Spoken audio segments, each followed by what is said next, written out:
Kearifan lokal. Kearifan lokal dapat dipandang sebagai identitas bangsa, terlebih dalam konteks Indonesia yang memungkinkan kearifan lokal bertransformasi secara lintas budaya yang pada akhirnya melahirkan nilai budaya nasional. Kearifan lokal merupakan bagian dari budaya suatu masyarakat yang tidak bisa dipisahkan dari bahasa masyarakat itu sendiri. Kearifan lokal pada umumnya diwariskan secara turun-temurun melalui cerita dari mulut ke mulut. Kearifan lokal merupakan pengetahuan yang dapat ditemukan dalam masyarakat lokal tertentu. Mengenal suku Sunda dan kearifan lokalnya. Suku Sunda merupakan salah satu suku yang menempati wilayah Indonesia bagian barat, seperti Banten, Jakarta, Jawa Barat, hingga Lampung. Suku Sunda, suku terbesar kedua di Indonesia, merupakan sekelompok etnis yang mendiami Tatar Pasundan, serta terkonsentrasi di Jawa Barat, Banten, dan Jakarta.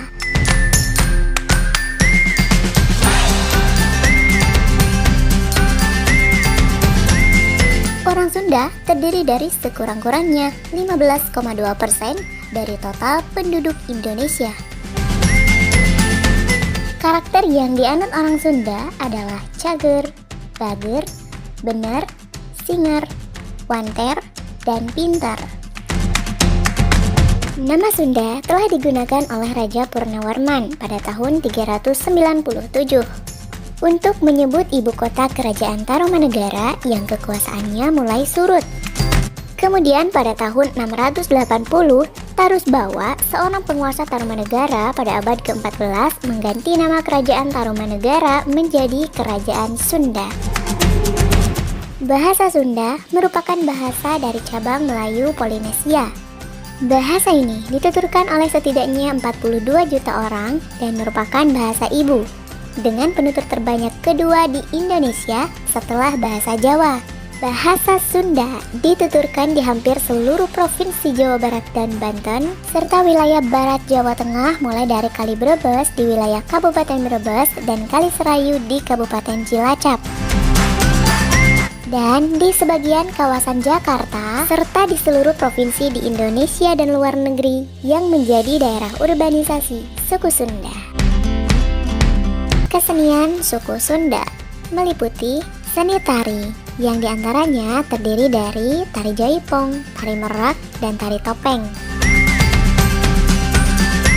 Wayang golek, yang merupakan pementasan sandiwara boneka yang terbuat dari kayu dan dimainkan oleh seorang sutradara yang merangkap pengisi suara yang disebut dengan dalang. Seni musik suku Sunda, sinden yang menjadi ciri khas penyanyi Sunda dengan lagu-lagu daerah yang dibawakannya, seperti Bubui Bulan, Es Lilin, Manuk Dadali, Tokecang, serta Warung Pojok. Alat musik tradisional Sunda yang populer diantaranya calung dan angklung. Rumah adat Sunda yang sebenarnya memiliki nama yang berbeda, tergantung bentuk atap, seperti atap jolopong dengan bentuk yang paling sederhana dan banyak dijumpai di daerah-daerah cagar budaya atau di desa-desa. Adapun rumah adat tertua di Jawa Barat dikenal dengan Imah Julang Ngapak. Ada pula beberapa jenis makanan jajanan tradisional Indonesia yang berasal dari tanah Sunda, seperti sayur asem, sayur lodeh, pepes, lalaban, dan lain-lain. Masyarakat Sunda telah mengenal tulisan atau aksara sejak abad ke-14. Aksara Sunda disebut juga dengan aksara Ngalagena dan merupakan salah satu warisan budaya yang sangat berharga. Peninggalan aksara Sunda ditemukan pada bukti sejarah berupa Prasasti Kawali atau Prasasti Astana Gede yang dibangun untuk mengenang Prabu Niskala Wastukencana yang memerintah di Kawali, Ciamis antara tahun 1371 hingga 1475.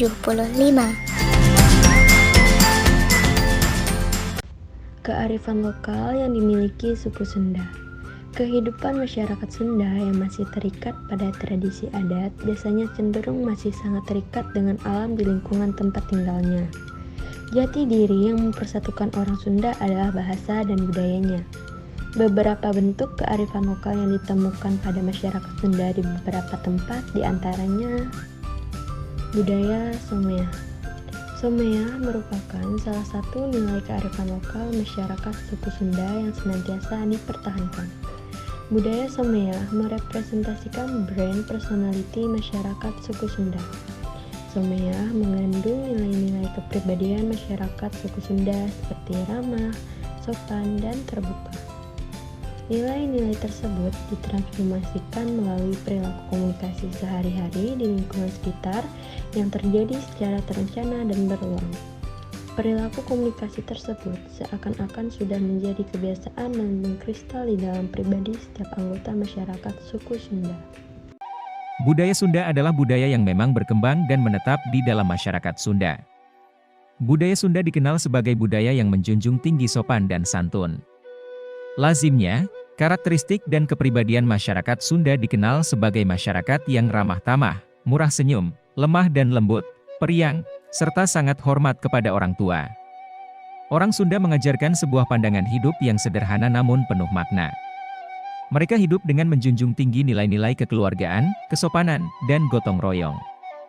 Di doktrin ini turun-temurun dari leluhur mereka dan menjadi dasar bagi kehidupan masyarakat Sunda.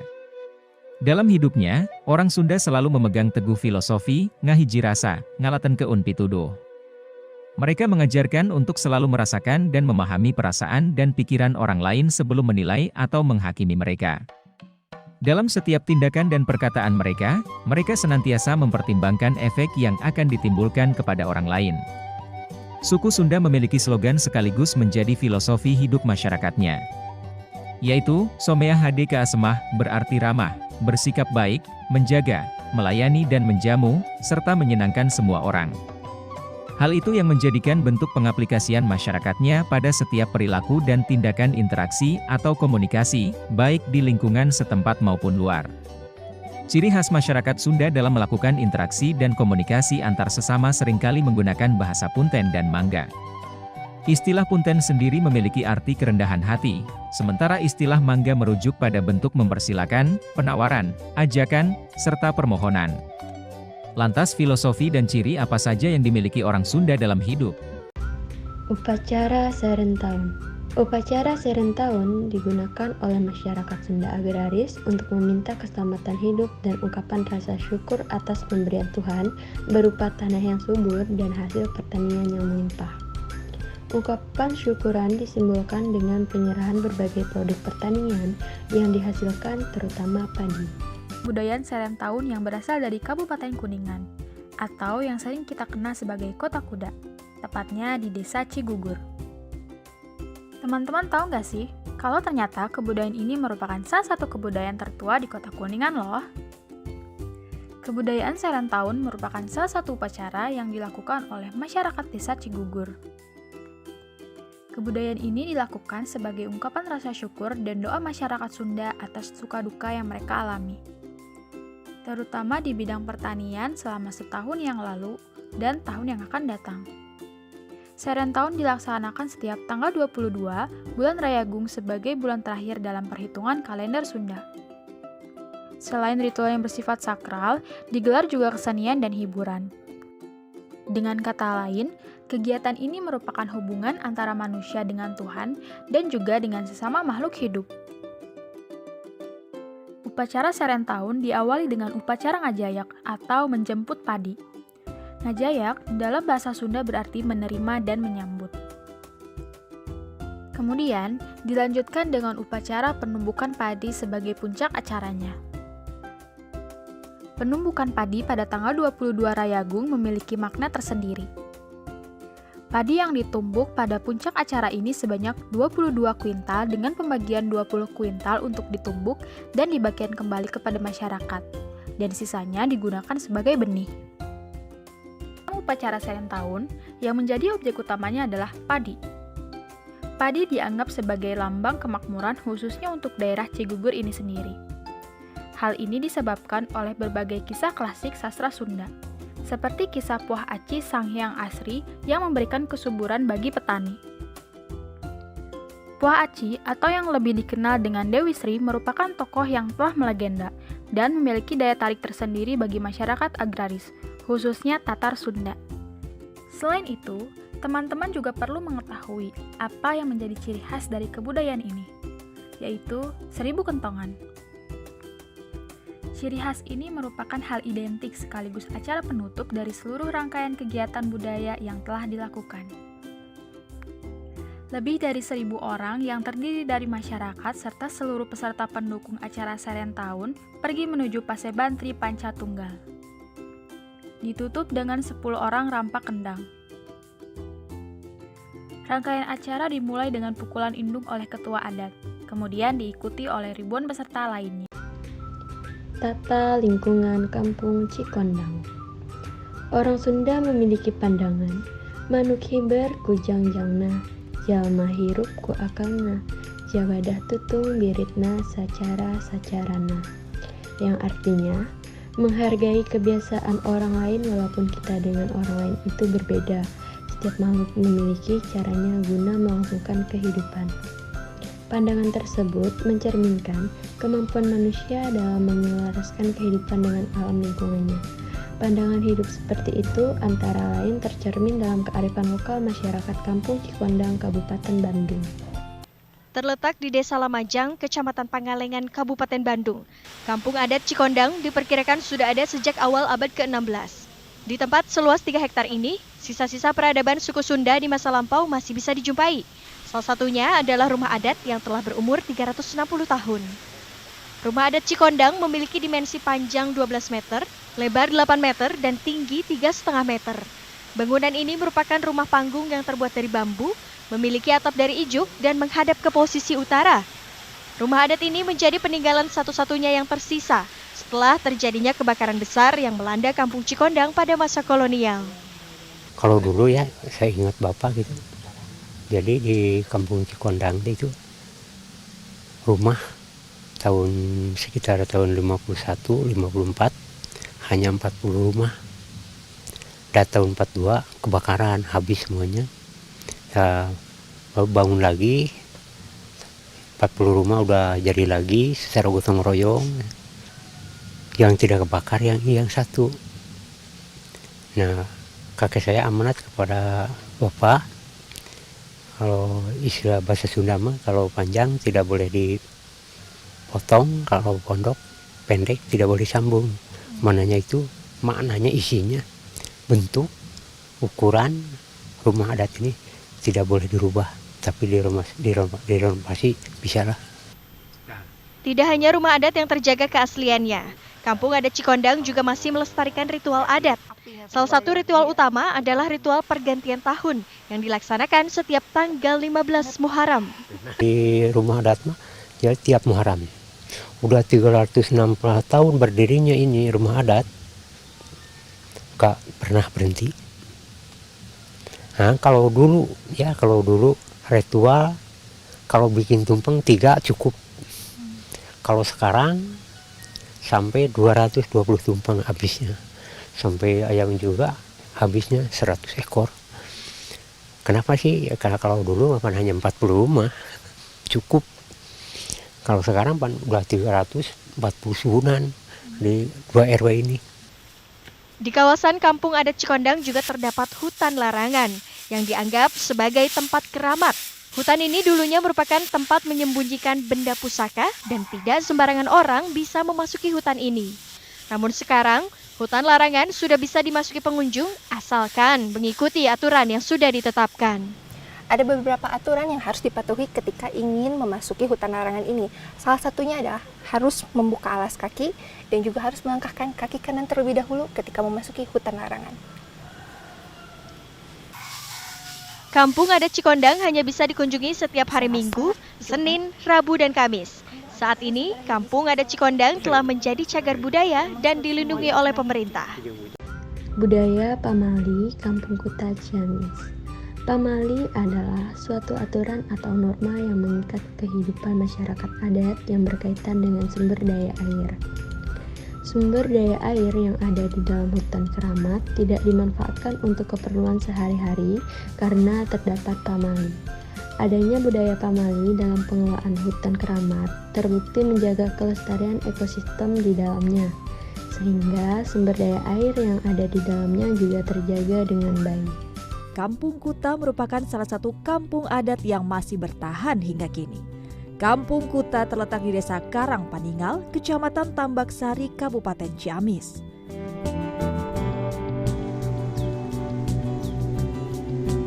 Dalam bahasa Sunda, Kuta berarti pagar atau tembok. Nama Kampung Kuta diberikan karena letak kampung ini berada di lembah curam yang dikelilingi oleh tebing-tebing dan perbukitan, sehingga tampak membentuk pagar alami. Nama Kuta juga diambil dari kata mahkuta atau mahkota yang erat kaitannya dengan Kerajaan Galuh. Penduduk setempat percaya, sejarah berdirinya Kampung Kuta tak lepas dari berdirinya Kerajaan Galuh. Konon, Kampung Kuta awalnya dipersiapkan sebagai ibu kota Kerajaan Galuh. Namun rencana tersebut gagal karena lokasi kampung dianggap kurang strategis dan luasnya kurang memadai. Pada akhirnya, ibu kota Kerajaan Galuh ditetapkan di Karangkamulyan. Jadi kota itu nagara urung, nagara peninggalan apapun juga sudah ada di sini. Kerajaan Prabot Galuh ada di sini. Adalah yang ada di Kanoman itu, gong yang suka dimandiin setiap mulut, pusakannya 24 situs keramat ngelilingi pemukiman, nyambung lagi ke keramat yang 40 hektar. Nah gitu, jadi di sini mah peninggalan sebenarnya, nagara urung tidak jadi. Kampung Kuta memiliki luas 97 hektar. Sebagian besarnya merupakan kawasan hijau. Secara adat, wilayah Kampung Kuta terbagi menjadi lahan ancepan atau petilasan, hutan keramat, sawah, perkebunan, dan permukiman. Saat ini Kampung Kuta dihuni oleh 117 kepala keluarga, dengan total penduduk mencapai 285 jiwa. Sebagian besar merupakan petani dan perajin gula aren. Sebagai kampung adat, berbagai kearifan lokal masih dipegang teguh oleh masyarakat Kampung Kuta. Tak heran, kampung ini dikenal memiliki banyak larangan atau yang biasa disebut dengan istilah pamali. Salah satu pamali yang melekat terlihat dari permukiman. Pembangunan rumah tidak boleh sembarangan. Rumah-rumah di Kampung Kuta merupakan rumah panggung yang terbuat dari kayu dan bambu. Di sini rumah tidak boleh ditembok. Atap rumah pun tidak boleh menggunakan genting. Rata-rata, rumah di Kampung Kuta memiliki halaman luas yang biasa ditanami beragam jenis rempah maupun tanaman obat. Pamali lain yang masih terpelihara adalah aturan kamar mandi yang harus terpisah dari bangunan rumah utama. Sebagian besar warga membangun kamar mandi di bagian belakang rumah. Warga juga membangun kamar mandi komunal di beberapa titik kampung yang bisa digunakan oleh seluruh masyarakat adat Kuta. Wilayah Kampung Kuta juga tidak memiliki area pemakaman. Jika ada yang meninggal, warga Kampung Kuta akan menguburnya di area pemakaman di desa sebelah. Warga percaya area Kampung Kuta merupakan area suci, sehingga tidak boleh ternoda oleh adanya mayat. Di balik beragam pamali dan adat yang masih dijunjung tinggi, ada makna tersendiri terkait nilai-nilai kehidupan. Pamali menjadi amanah bagi warga untuk membedakan mana yang baik dan mana yang buruk. Berbagai larangan ini juga bermuara pada filosofi kesederhanaan yang menjadi hal utama bagi masyarakat Kampung Kuta. Pantang bagi mereka untuk memperlihatkan kemewahan dan kearifan lokal masyarakat Baduy. Kearifan lokal masyarakat Baduy dalam menjaga kelestarian alam terlihat dalam konsep pencagaran alam yang mereka miliki. Mereka memiliki kawasan hutan larangan di lokasi yang paling dalam dan paling tinggi dari kawasan hutan di Baduy, sebagai daerah konservasi yang tidak boleh dibuat untuk ladang. Mereka sangat patuh terhadap larangan untuk tidak masuk ke wilayah hutan tua tanpa seizin petinggi adat.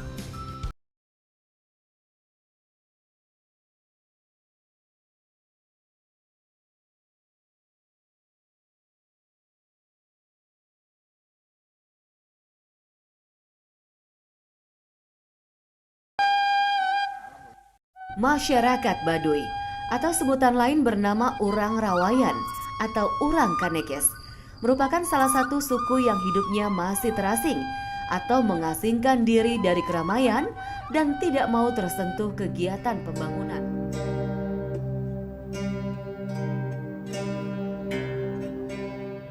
Di perkampungan dengan kondisi pemukiman penduduk yang sangat sederhana ini, tidak ada listrik, tidak ada fasilitas kesehatan, dan tidak ada fasilitas pendidikan formal. Aturan adat melarang warganya untuk menerima modernisasi pembangunan.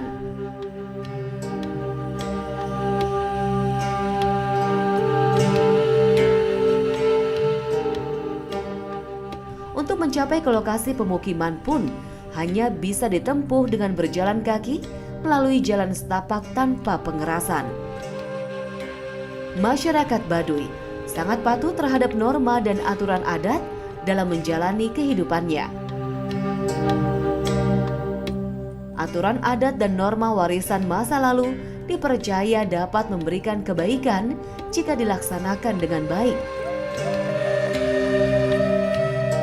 Aturan adat dan norma yang ada mengatur semua hal dalam kehidupan masyarakat suku Baduy, mulai dari aturan mengelola lahan pertanian, aturan hidup bermasyarakat, dan aturan memanfaatkan sumber daya hutan dan lingkungan.